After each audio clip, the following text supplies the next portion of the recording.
But the one I actually found probably the most interesting, they looked at head to head, males versus females. And when they looked at games, there was no significant difference between males and females. We have the same injury rates.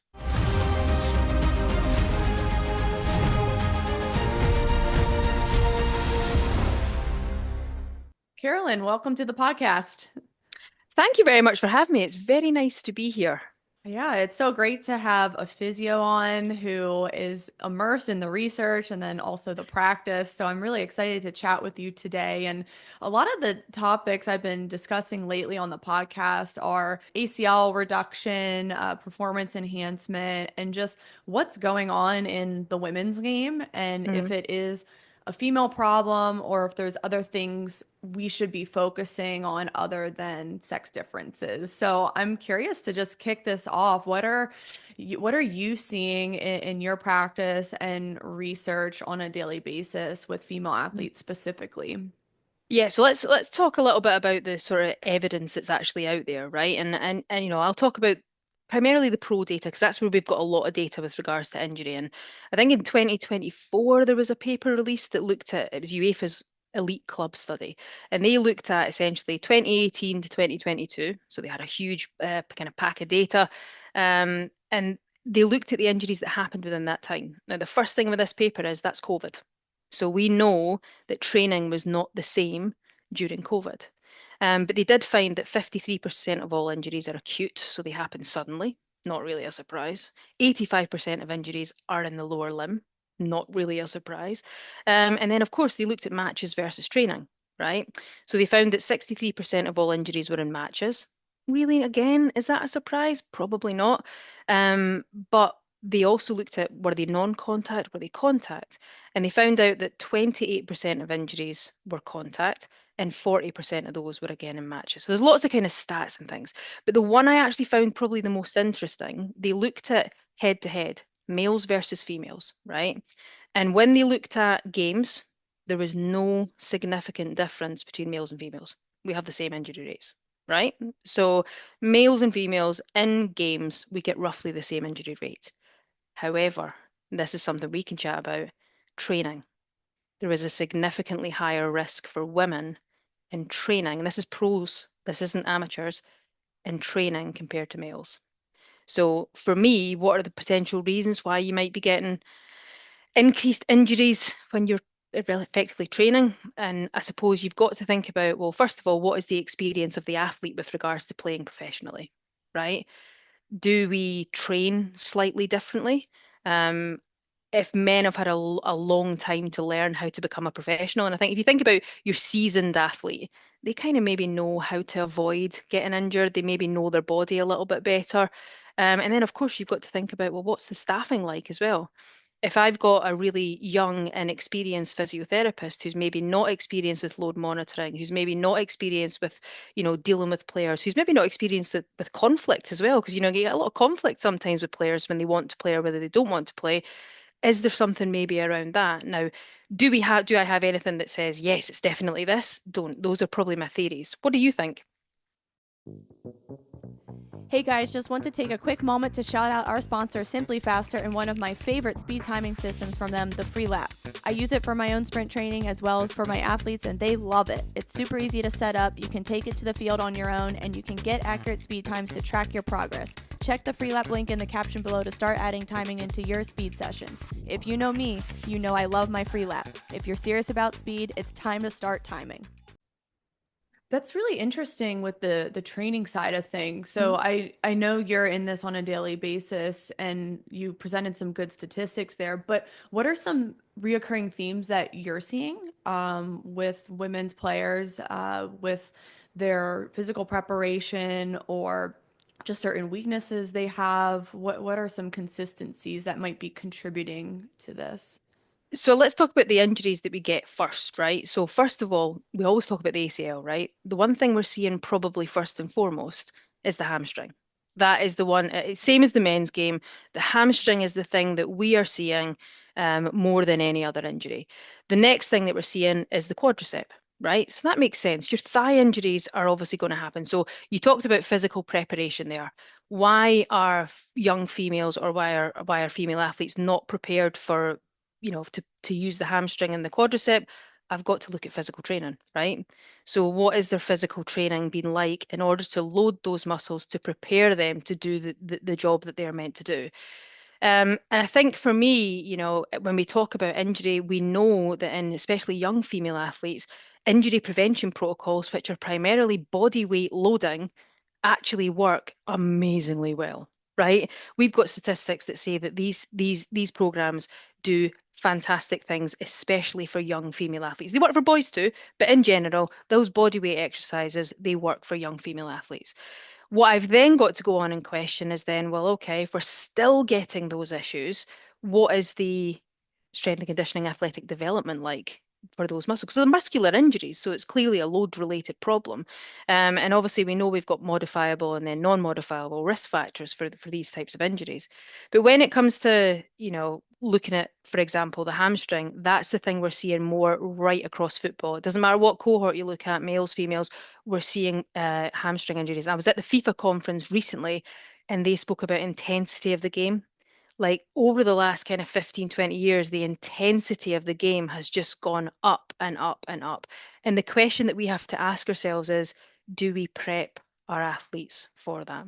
And I would have to say that from a younger athlete perspective, I don't think we've quite got that right yet. It's really interesting you mentioned body weight exercises. I think it is better than nothing. It's good to Hmm. do it consistently and let it compound over time, whether that's Hmm. through warm up or microdosing it within practice. But have you seen even just youth female athletes or professional female athletes, they underload in the gym and they underestimate themselves, that they stick with the same 10-pound weights and they don't progress and they don't really challenge the muscle tissue to become stronger. Have you seen that even with the pros? Yeah, so I mean, I think from my perspective, I tend to find that the pro athletes now are pretty well educated on the fact that, you know, strength and conditioning, athletic development is actually protective. I think they're quite good at that now. We have a real problem with younger girls getting them to do that. But one thing I would say, this is where I think Instagram has been an amazing thing. That is helping to get more young girls to lift. And it's because they're seeing it online. Now, whether they're seeing the right stuff or not, I have seen some young female athletes come in and try things that I'm like, are you joining the circus? Like, is that what we're doing here? Like, it's but I think for me, I think we can talk about, social media. There are definite negative effects to social media, but there are also very positive effects to social media. And that is one that I have noticed. Instagram is helping get young girls into the gym. Now, do they underload? Yes. Now, if I take back to my own N equals one story, right? I was 22 years old when I went to the NCAA Division One, went to the College of Charleston in South Carolina. I had never seen the inside of a gym. Right, I was 22, had never seen the inside of a gym. And I remember going into practice that morning, S&C, twice a week in season, right? And I remember them basically putting, it must have been, oh my God, it must have been like 5 pounds on the two ends of this training bar. They were like, lift that. And I was like, are you crazy? Like, absolutely not. I'll hurt my back. Like, and actually, I did. And I think I did. I mean, I must have done 3 sets of 6. Like, it was tiny, right? I was sore for about 2 to 4 days. Like I had severe DOMS. Now, I think as well, had somebody explained to me, Carolyn, the reason why you're sore is you are not strong enough. And in fact, you're not robust enough to play this game. Oh, and by the way, see that ACL injury that you had 3 years ago? Probably caused by this as well. Right? Do you know? So I think there's a real conversation to be had around making our athletes resilient enough to play a high impact, high contact sport that involves cutting, changing direction, and the important one, deceleration. Those deceleration training for me is something that we definitely, I don't think, have got right, especially at youth level. But who's on the sideline to help those coaches with that? That's another thing I'm seeing is the deceleration and the jumping and landing. Hmm. I'm a huge fan of the FIFA 11 when executed properly. And Yeah. and I don't think a lot of coaches are coaching these movements Mhm. correctly. So that means the girls actually have to outsource to an actual S&C professional, or their parents have to hire someone. So maybe we can get into the deceleration training and Mhm. what that looks like, and why it's beneficial for injuries. Yeah, so I mean, deceleration in its very essence is essentially eccentric training, isn't it? You're basically lowering your body weight against gravity. And of course, the evidence for eccentric training is that it massively helps with regards to strengthening. Now, you also spoke there about, coaches not implementing it properly. I was at the FIFA conference 2 weeks ago. Less than 10% implement it, less than 3% implement the FIFA 11 plus correctly. That's the stats, right? So there was a paper done in, I think, 2022, because we've got to look at those coaching barriers, right?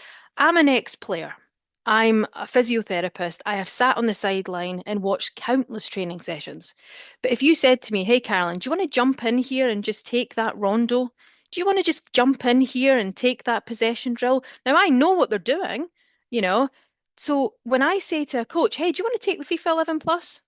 I don't expect them to turn around to me and say, "Oh, I'd love that. Thanks very much. I really enjoy that." Like I understand why they're nervous. And of course, that's why backroom staff are needed, right? That's why you need us. I would hope that I'm not sitting on the sideline being seen as somebody that just sits around and carries a bag. Like I would hope that that's not why I'm there. But there was a paper in 2022, I think it was the Minning paper, and it looked at the barriers to coaches basically putting injury prevention protocols in. And one of the biggest ones was a lack of confidence. They have a lack of confidence in a knowledge and within their knowledge and ability to implement the program. Now, this is a body weight exercise program. So when people are saying we need coaches to teach their kids how to lift, I'm like, no, they're not lifting coaches. Like that, you need a strength and conditioning coach. And of course, the other thing that we know about injury is that the most important relationship in the backroom staff is the physiotherapist or the physical therapist or the athletic trainer, depending who you're dealing with, and the strength and conditioning team. That's at the pro level. When that relationship and communication structure is right, players tend to perform, right? So if you don't have access to those staff first and foremost, of course, implementing the things like strength and conditioning, athletic development, periodization, of course that becomes exceptionally difficult. And I don't expect coaches to be able to do that because their job is to coach soccer, right? So I have a question. At the Mm, youth girls level, how do mm, we solve this? Because I do know a lot of coaches, they are very open to learning. They want to mm, implement these things. Do you recommend they hire an S&C, or like the cheaper option, maybe just consult with someone on a Zoom call and learn the form and then move on? I mean, there's ways to keep the costs down, I think, because there's mm-hmm, so much information online if you find the right people. mm-hmm. There is, and I think that's it. And the question is, and this is something I've always said, is who are the right people? And you know this because you've been out there on social media and you've seen things and you've gone, well, that isn't what the evidence says. I had it on another social media platform last night. Somebody trying to tell me that boots cause ACL injuries. I'm like, well, actually, there's only one published study that even links boots and ACLs. So, where are we getting this from? And this was out there as fact. And I'm like, That's not correct. So how do people sort the noise out? And I think that's a big thing. And I think, for me, we know that we've got this FIFA 11 plus. We know that we've got barriers towards implementation. But what we've also studied is, well, what makes it easier for coaches to implement? And some of those things were, giving them that knowledge of injury risk and how to essentially put the programs in, knowledge of why and how the programs work. And I think sometimes we go, here, just do this program so you'll not get injured. But the why is really important because the why creates buy-in, right?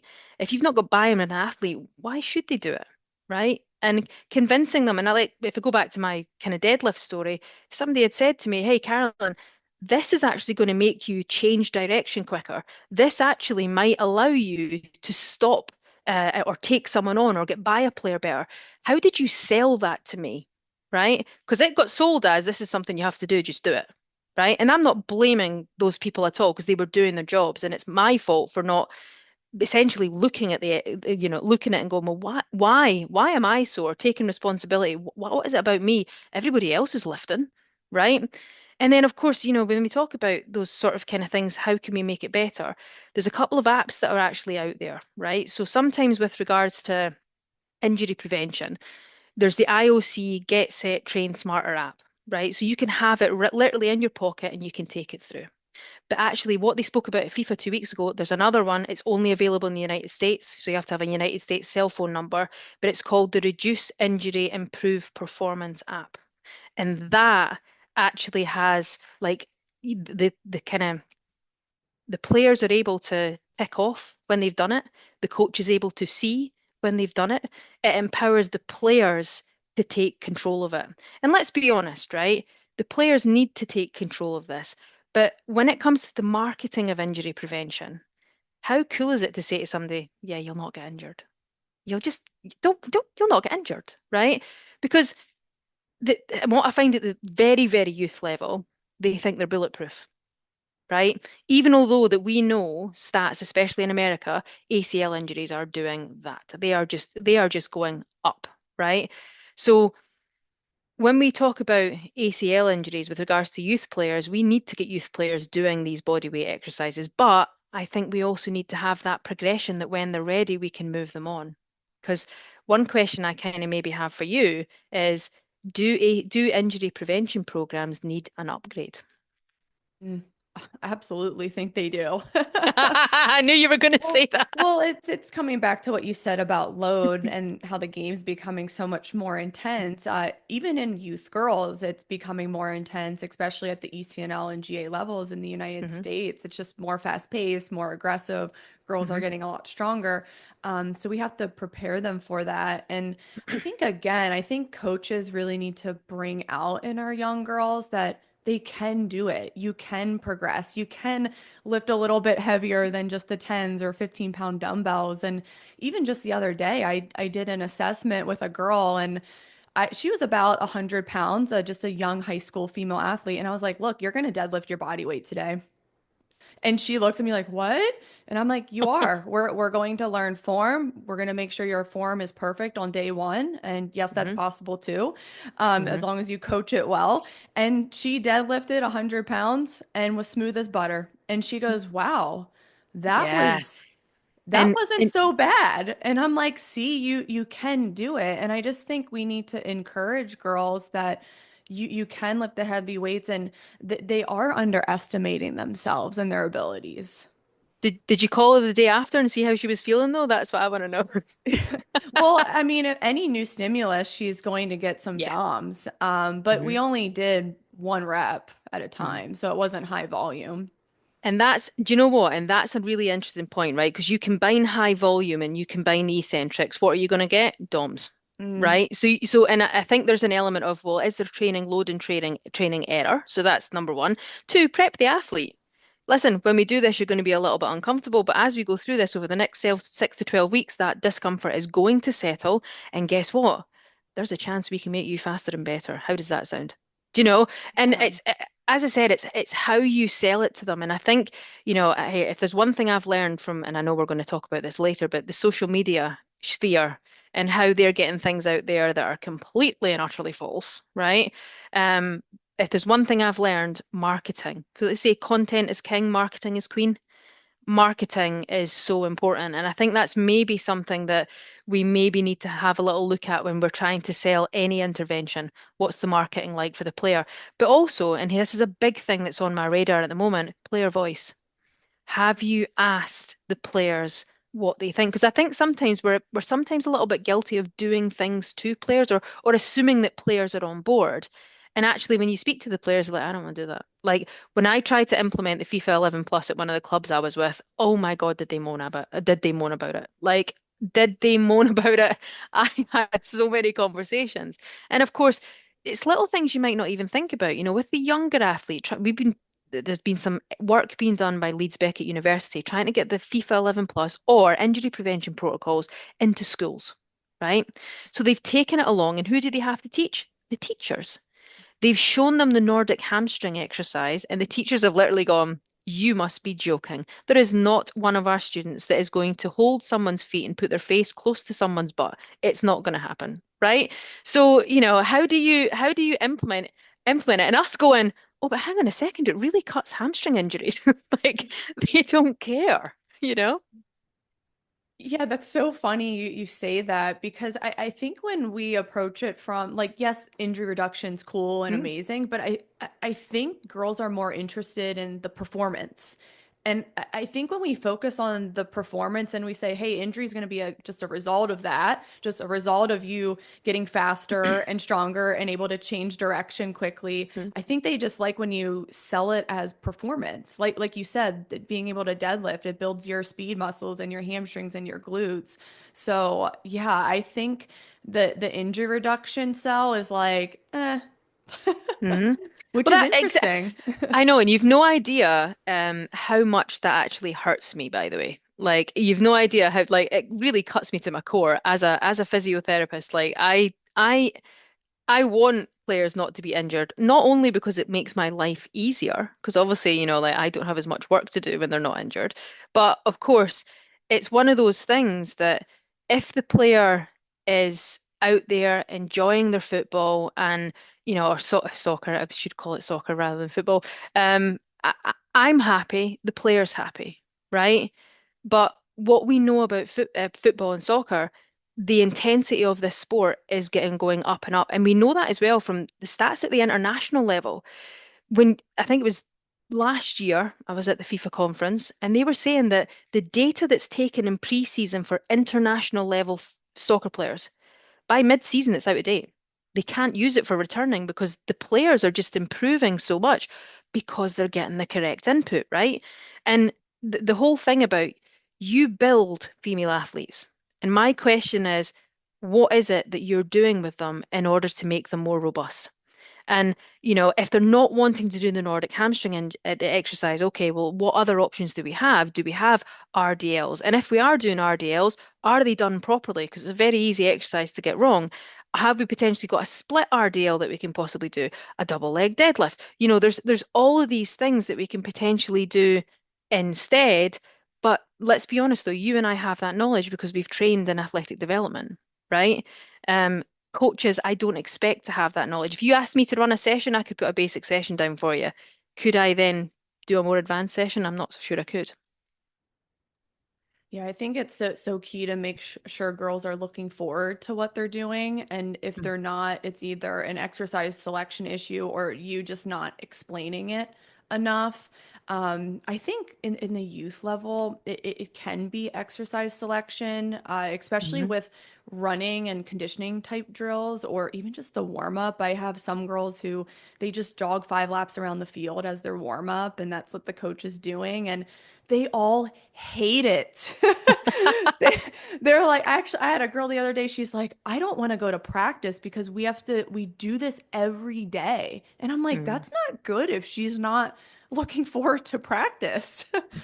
But yeah, do you know, and do you know the thing is, right? So when we talk about practice, like I was, my nieces and nephews are getting to that age where they're playing soccer, right? So I went and I'm not one of those people that goes and says anything, but I looked at their warm up. It was a few times running across the pitch and back, and then it was some static stretching. And I'm like, wow, like that's where we're at, and that, it's one of those where I kind of just look and go, either the message isn't getting there or there's an error with receiving the message. But then we cannot discount that behavior change is complex, right? And the reason that I know that is, look, I'm a physiotherapist. I don't just work with athletes. I work with also kind of very, very sick people. If I could solve smoking by just saying, hey, don't smoke, or hey, don't buy cigarettes, life is a lot easier, right? But it's not like that. We know it's not like that. And it's the same with, for example, obesity. Hey, just eat healthier. Here, even if I give you the foods to eat, that does not mean that you're going to do it, right? And that's one of the biggest barriers I've come up against with implementing injury prevention programs, is me having to stand over you and do that twice a week. Is that really something that you're empowered to do? Because we keep talking about empowerment with young athletes. So the question is how do we get them to buy in to it? where does that buy-in coming from? For me as an athlete, as an ex-athlete, it was always about performance. How will this help me be better? I was never, don't get me wrong, did I like winning? Yes, of course I did. But I was always about how can this make me better? How will this make me play better? Another one was how will this make me not make mistakes? Because we have a real issue with young girls as well with confidence and perfectionism, right? So I think as well, this is where it comes into environment. We have to make sure that young girls have an environment where they know they can also make mistakes and they can, because do they not want to lift because they're frightened of getting it wrong? Mm, It's so interesting. I've seen that a lot with a lot of the movements that they've never done before, like pull-ups, for example. And on day one, I'm like, hey, we're doing a pull-up assessment. And they'll be like, oh my gosh, I'm not good at pull-ups, and they'll just like give all these excuses. And I'm like, it's okay. Like we have a mhm, starting point here. We're doing band assisted. It's gonna make it a little bit less scary. You're gonna get over the bar and it's gonna feel great. And they're like, mhm. oh, I've never heard of band assisted. What's that? And they're Yeah. like, oh, okay, that makes it a little bit less intimidating. But again, it just comes back to explaining, okay, what are we doing? Why are we doing it? And just empowering them. Yeah, and you know what? It also comes back, Erica, to the environment that you set, right? If you set an environment that, because listen, I'll be honest, I'm now a qualified teacher, right? Teaching made me fluffy, right? I used to, as an athlete, I was proper like, you need to do this, this, and this, and it needs to be done perfect, right? That was me as an athlete, proper type A personality, right?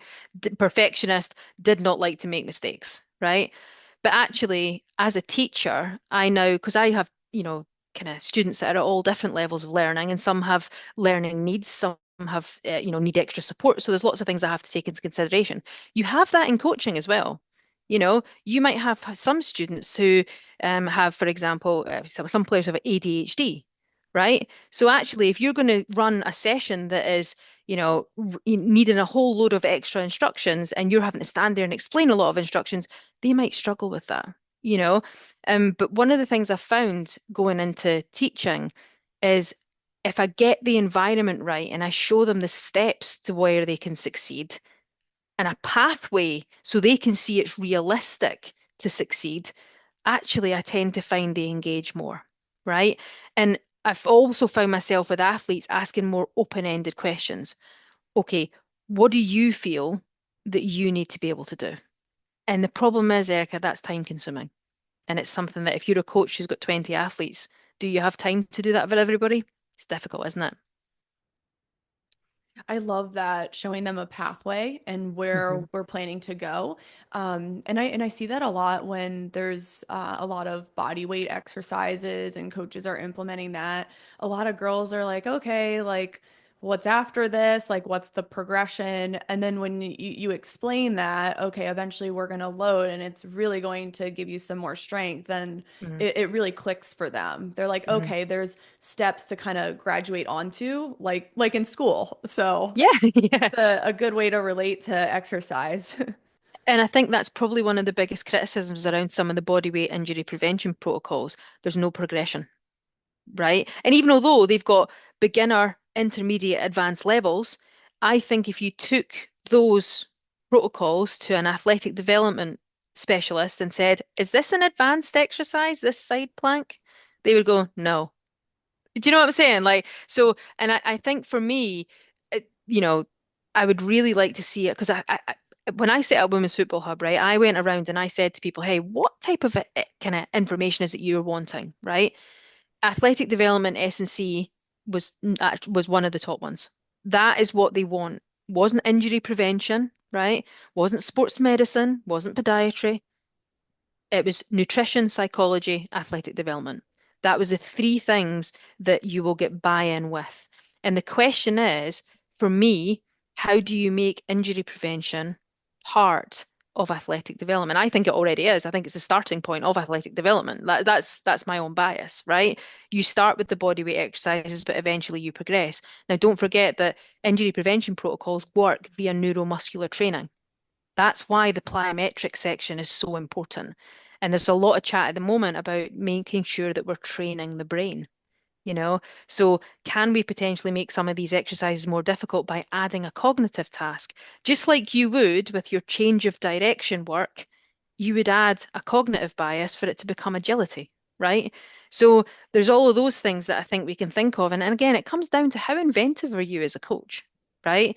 I had to become pretty inventive to get those girls to do that FIFA 11 plus because they did not want to do that whole thing for 15 minutes before they started. Like that was absolutely not going to happen. And you go taking you back to the gym and talking about the environment, right? Other things that I've seen that sometimes work and then sometimes are an absolute disaster. League tables. Have you seen those in gyms where people, oh, X can lift this much and you can lift that much. For those people at the bottom of that league table, that can sometimes be actually horrifying and anxiety raising, right? Because they look at that league table and go, I'm way down the bottom. Now, I would have been the player that went, right, I'm competitive. I'm going up that league table. Like I am not staying where I am. But for other mindsets, they might go, I've got low confidence. I'm not going to improve. I'm going to quit. So, and this is where I come back to your individual coaching plan. What do you say to that player? Look, here's where the testing is. Look, and I would always say in a private environment, here's where you placed, right? You don't need to show them the rest of the team. You don't need, why do they need to know that? What do you think we can do in order to get this a bit better? Because if you do it, here's what I think. Here's where I think you can go. Here's where I think your performance can go. And even when I'm coaching, because I coach a kind of older sort of women's kind of soccer team, I've found that with the older women who are coming into the game late, from a explaining why, they love when I explain why. Here's why you're not playing today. Here's why I think that ball went out. Here's why I felt that that shot went wide rather than towards the goal. What do you think? And they pick up, and you watch them learn. And it's one of the things I love about coaching women. That's a really interesting point about the leaderboards in weight rooms. Hmm. Hmm. I don't understand them because you can have two female athletes of the same age, and it's so extreme with what they're deadlifting because one might have a higher training age than the other, and the girl at the lower training age is like, shoot, I might never get to 200-pound deadlift like this other girl. So it's you can't really compare to other athletes with those No. things because there's so many that factors that go into it. And I think as well that brings me back to, your own biases as a coach and looking at your own biases as a coach. If I was the type of player that would have loved a league table on the side of a gym, right? That doesn't mean that it's right for everybody, right? And I see that when I'm teaching as well. So when I'm actually in my job and I'm teaching, say for example, physical therapy, just because I like watching YouTube videos or I like doing practical stuff, that doesn't mean it's how everybody in that class learns, right? And it's trying to find a path for everybody to qualify as a physical therapist because the bar is there. You have to qualify. The bar's not coming down, but how do you get them there? How do you teach them to learn? And as I said, that's one of the big things that I've probably came round to the older I've got is what is the environment like here? Is it a growth environment where they're allowed to make mistakes, where they're allowed to challenge decisions, or is it a closed environment? I've been having a lot of conversations recently, and you may or may not have seen this. I was very lucky with my coaches, right? My coaches were wonderful people, right? Did I annoy them at times? Yes, I was a little bit of a stubborn person, but like, and I was competitive as well, so I used to get annoyed when I lost, right? But I think for me, when we talk about the environment, halftime, right? Do you have somebody in that changing room that is saying, hey, this is what's gone well in the first half? But actually, here's where we think we can make some tweaks. Actually, if we start feeding the ball out to the right more than the left, because we're not getting a lot of joy down the right hand side, let's try for the first 10 minutes to go down the right hand side. Just even something as simple as that, right? Let's try playing the ball a little bit longer this half because we've got the wind behind us, or because we've noticed that when we get them turning, we've got more of a chance to get in behind, right? Even something as simple as that. Or what I have seen, and this has been in environments that I've, been involved with, not necessarily as a player, you've got somebody leading who is screaming at players, right? Now, I always think about soccer and I always think about these environments as would that fly in the working world? Yes or no? Right. And I know that elite sport is different. I understand that. But recreational sport, like they are, they're there to enjoy it. They're there for me. They're there to improve. They're there to play the game. But if they lose the game, like really, is it the end of the world? Like, if you'd said that to me 25 years ago when I was playing, I'd be like, of course it's the end of the world. We need to win, right? But I am very conscious of at the moment of abusive environments within sport, and whether that be verbal, usually verbal abusive environments. I'm very conscious of that because I now work with older female athletes who I know some of them have, um, you know, issues in the past with regards to abusive relationships. So I would never, ever scream or shout at my athletes now. Man, that's such an interesting point because I think a lot of coaches, especially who have the old school mindset, they're like, well, Mm, we need to push them. But it's like you can push without yelling or mm, cursing. I mean, there's ways mm. to bring that competitiveness out of your female athletes and the best in them without being so over the top. Well, yeah, and I think, for me, it's like parenting, right? It's super easy to turn around and say, "Oh, well, just, well, gentle parent," And if you just talk to your child and ask them nicely to eat the broccoli, like it doesn't mean that they're going to do it, right? Okay, and I think when it comes to coaching, I think I've always had this mentality, look, if you're having to lose your temper, are you really then leading? Mhm, Like, is mhm. is that still a leadership style that can be followed, or are you screaming at somebody to tell them? Because what I would say nowadays, if you shout at somebody and tell them to, imagine I was sitting in my office, right, and my boss came in and said to me, started screaming at me, saying my performance in the first half of the morning had not been good enough, and there needed to be a significant improvement by the time I left after lunch. There would be a meeting between me, my boss, and human resources. Like.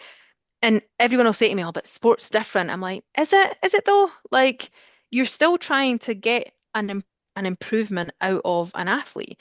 And while there may be some athletes that do respond to that sort of, "Come on, pull your socks up, let's go," right? They don't all. And some of them really regress into their shell. So yeah, I mean, obviously for me, with regards to being a physiotherapist, I have a professional code of conduct. If I did that to a patient, I'd be fired. So it's difficult. And I've always had a few interesting debates around about the environment, and what is the environment like? Is it a growth set environment? Are you allowing people to come in and show you what they've got, or are you effectively getting them to a point where they're so scared to make a mistake that they can't perform? So the environment is key for female athletes, making sure it's a growth environment, making Mhm. sure we're explaining why we're doing injury reduction and performance within our warm up or in the gym.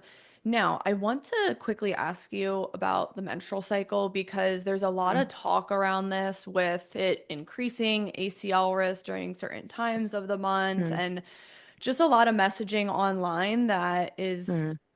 misinformation, I think, but I'm just curious your thoughts and is this a is this something worth exploring or even overcomplicating? Like, how do you see this?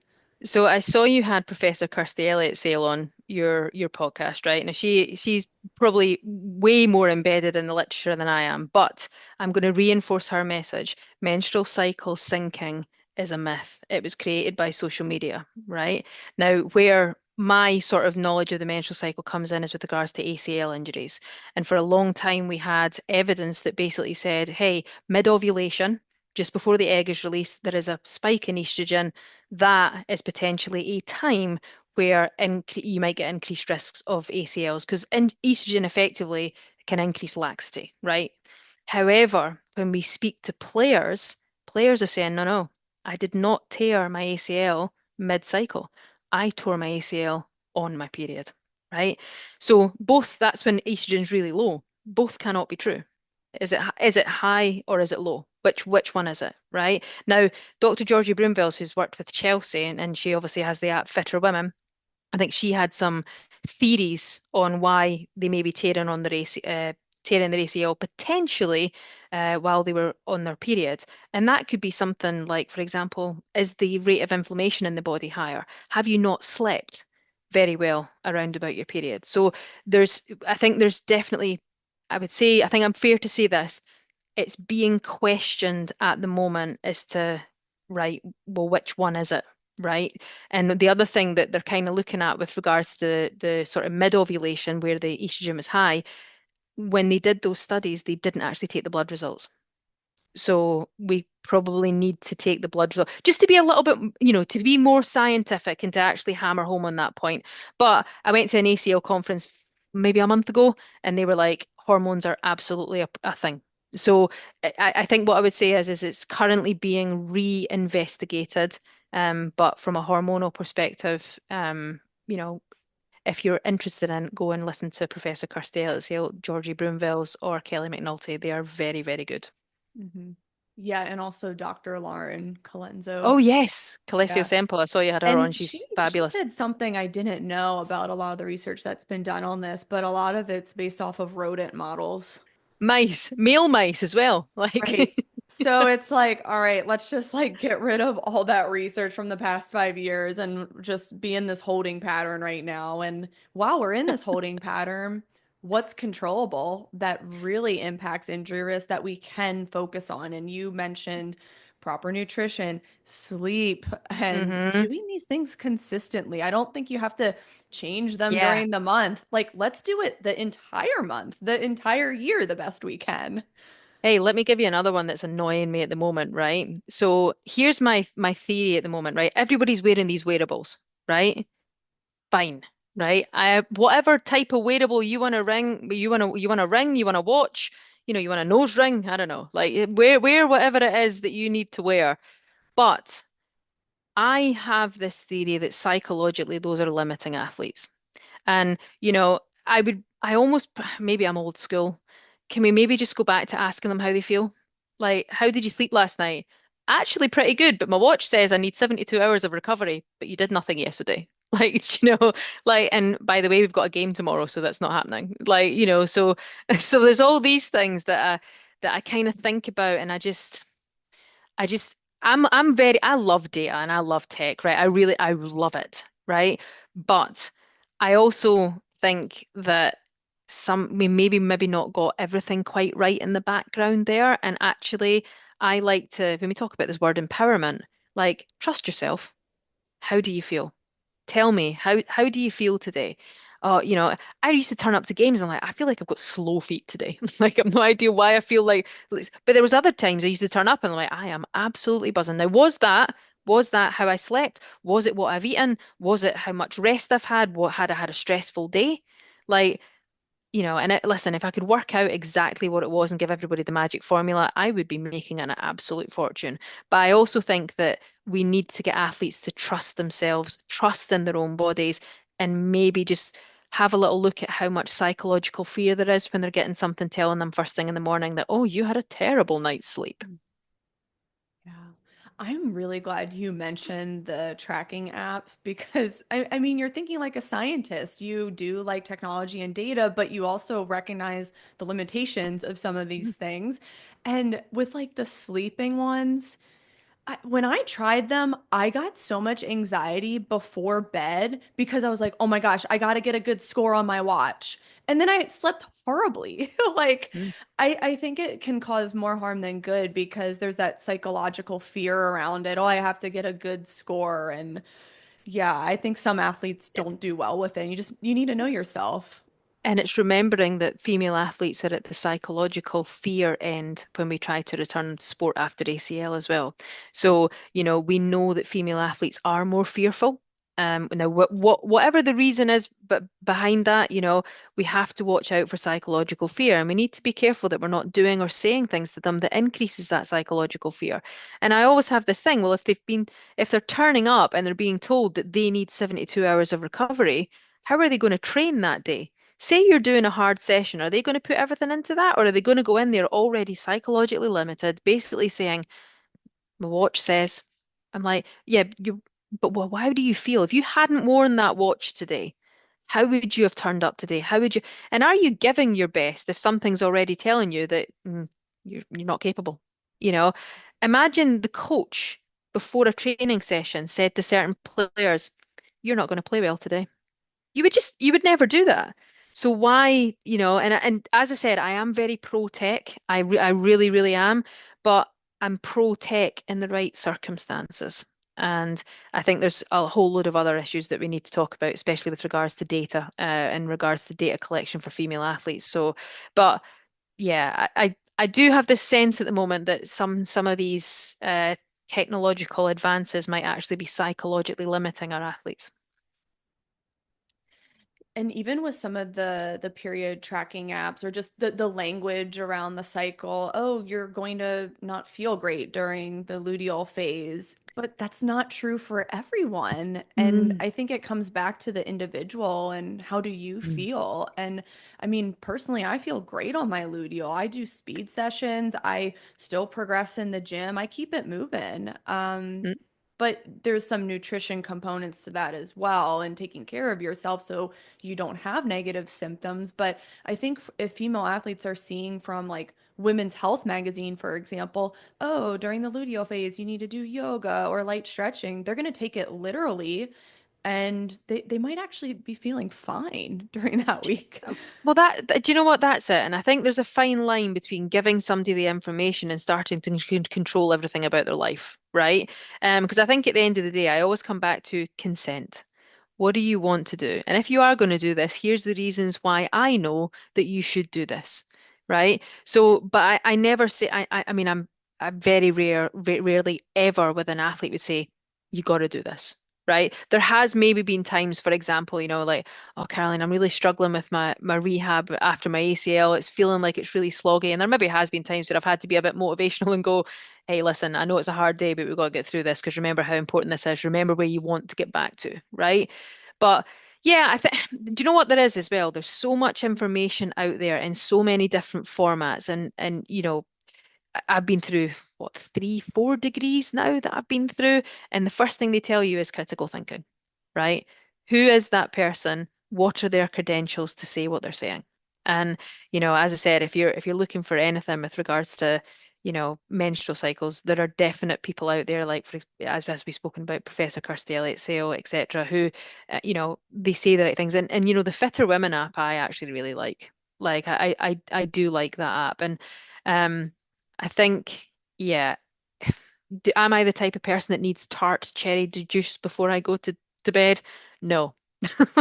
Like, I don't need tart cherry juice before I go to bed. Thanks very much. Like, but thanks very much for telling me that I could use it. Right. Well, I think that's a good point with the Fitter Woman app. I've used it as well. And I think for Mm, young girls, it can be a useful tool for just being aware of your symptoms and then figuring out what nutritional tools help you. And then mm, also making sure you're regular, mm, especially when you've had your period for a few years, you're 17, 18 years old. You mm. should maybe start with that app to make sure it's coming around the same time and there's no Yeah. red flags. I think And that's I when think it's really useful. And I'll be honest as well, right? I think at the end of the day, it's probably important to get that message out there. It's never normal for an athlete to lose their period. Like female athletes, that is never normal. So, if, first of all, you're thinking potential pregnancy, and then second of all, you're starting to think about, well, have we got potentially a low energy availability issue going on? Have they not eaten enough? And then, of course, there's the other things that we might need to think from a medical standpoint. So, if at any point an athlete loses a pregnancy, they should loses their menstrual cycle, they should, of course, be seeing the registered healthcare provider. Awesome. Well, I think this was such a great discussion, just kind of going into ACLs and performance and just kind of dispelling some myths that are online in the female athlete space. And I can't reinforce enough what you said about really looking at who you're following and the Mm, credentials and also their body of work. Who are they working with on a daily basis? Who have they gotten results? And I mean, I've seen some crazy things like just hormone coaches and you look, it's just like a random person claiming they're a hormone expert based on their own experience, but they haven't worked medically or they don't have a degree in this. And Yeah. they're just giving all this advice like train around your cycle and have tart cherry juice during the luteal phase and have this latte during ovulatory, go on dates when you're in your follicular phase. Like it's like, so I really want people to use critical thinking. That's it. And I think at the end of the day, I think there's one thing I'd say to people. What do you feel? How do you feel? Trust yourself. Like seriously, trust yourself. Your body has been doing this for X amount of years, and you know your body. And I say this to my patients all the time, especially from a physio perspective. You know your body better than me. What is it telling you? I love it. I think that's such a powerful place to end. And be sure to check Carolyn out, everyone. I'll leave her information in the caption below. She also has an amazing platform, Women's Football Hub, lots of resources, her podcast. I mean, she has true experts on her podcast. So be sure to check it out. And Carolyn, thank you so much for this discussion.